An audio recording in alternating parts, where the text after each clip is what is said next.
আসসালামু আলাইকুম। আশা করি আল্লাহ তাআলার অশেষ রহমতে সকলে ভালো আছেন। এখন বাংলাদেশে ভাইরাল ফিভার অর্থাৎ ভাইরাসজনিত জ্বর চলতেছে, এই সিজনাল। এই সময় অনেকে একটা ভুল করে, খুব এজন্য একটা সচেতনমূলক একটা ভিডিও বানাচ্ছি যে আহ, ডাক্তারগণ যে অ্যান্টিবায়োটিক দেয়, সাথে করে যে সাপোজিটরি দেয়, যে ওখানে উল্লেখ করে থাকে যদি 102 ডিগ্রি ফারেনহাইটের যদি বেশি হয় জ্বর মাপে, তাহলে কিন্তু তাকে মলদ্বারে দিতে হবে। মানুষ অনেক সময় ফ্রিজে এই সাপোজিটরি বড়দের ছোটদের দুটাই রাখার কারণে ওই সময় আমি অনেক দেখছি এরকম কেস, যে ছোটদের যেটা সাপোজিটরি ওটা না দিয়ে বড়দের সাপোজিটরি দিয়ে দিছে, এতে করে তার কিন্তু হাইপোথার্মিয়া হয়ে যায়। বডিতে একবারে কোনো তাপমাত্রা থাকে না। অনেক সময় অনেক রোগী মারাও যায় যদি হসপিটালে সঠিক সময় না যাওয়া হয়। ঠিক আছে, তো এটা কখনোই করা যাবে না। যার যেটা সাপোজিটরি সেই হিসাবে তাকে দিতে হবে। এজন্য স্পেশালি বলবো মায়েদের এবং বাবাদের এটা ওষুধের উপর যেটা নামটা আছে সেটা দেখে সেই হিসাবে দেওয়া।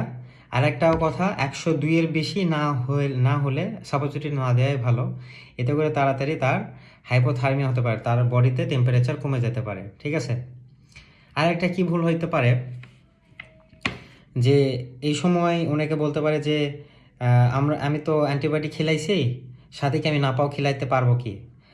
এটা বলে রাখা ভালো, নাপা শুধু জ্বর কমাবে, আর অ্যান্টিবায়োটিকটা আপনার ভিতরে যে ইনফেকশাস যদি কোনো থেকে থাকে, ভাইরাস বা ইনফেকশান, এটা ভালো করবে। ঠিক আছে, ভাইরাস তো এমনি অ্যান্টিবায়োটিক লাগে না, সেকেন্ডারি ইনফেকশানের জন্য ফার্দার কোনো নিউমোনিয়া, ওই জ্বরের থেকে যে নিউমোনিয়া যেন না হয়, বা সর্দি কাশি আরও না হয়, বা আপনার হলো যে ছোটো বাচ্চাদের তাদের ডিহাইড্রেশন ভোগে স্যালাইন দিতে না হয়, এই জন্য সেকেন্ডারি ইনফেকশান যেন না হয় সেই হিসেবে দেওয়া এই অ্যান্টিবায়োটিকটা।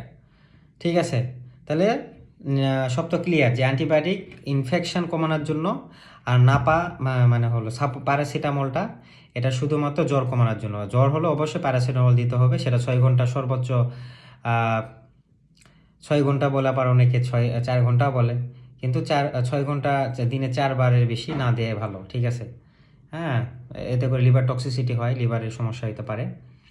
তা আর একটা ভুল করে যে আমি তো নাপা সিরাপও খেলাইছি, সাথে তো আমি সাপোজিটরি দিয়েছি। ঠিক আছে, এটা অনেক সময় দেখা যায়, এটা কখনোই করা যাবে না। যদি আপনি সিরাপ খেলান জ্বর কমানোর জন্য, তাহলে সাপোজিটরি দেওয়া যাবে না। তাহলে কি হবে?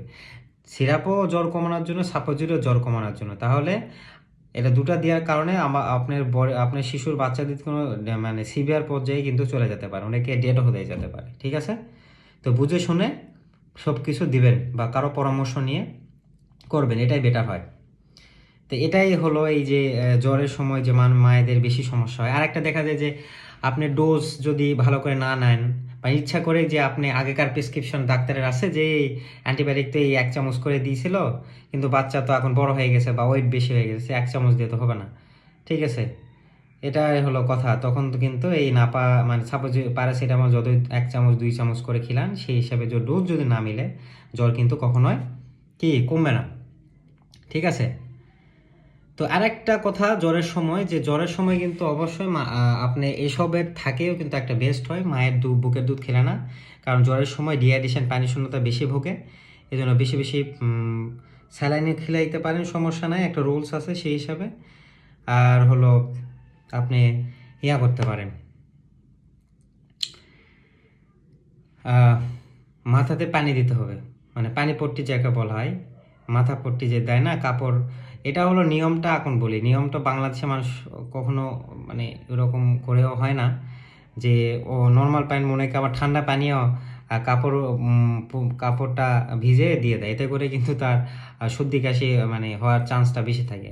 নিয়মটা হলো একটা পানি উষ্ণ গরম করবে, যে বড়িতে নেওয়ার মতো, ওই ওটা ওটা সেরকম লেভেলে আসলে একটা কাপড় নিয়ে ওটা ভিজিয়ে মাথাতে দিয়ে দিও। ঠিক আছে, এটাই হলো মেন মেন লক্ষ্য।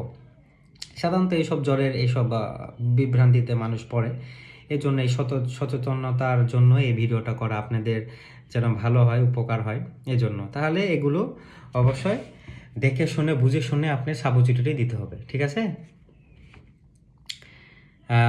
আর একটা কথা, যে যে সাসপেনশনে যে পাউডারের ওষুধ, অনেকে মারা বা বাবারাও জানে না যে কত এমএল এটা আমি দিব। তো এতে করেও কিন্তু ওষুধের কার্যকারিতা কমে যায়। তাহলে অবশ্যই আমাদের যতটুকু দেওয়ার কথা সেতটুকুই আমরা পানি দিয়ে ওষুধটা তৈরি করব। তাহলে এটাই হলো আমাদের ভালো হবে, ঠিক আছে? তো অবশ্যই ভালো থাকবেন, সুস্থ থাকবেন। আসসালামু আলাইকুম।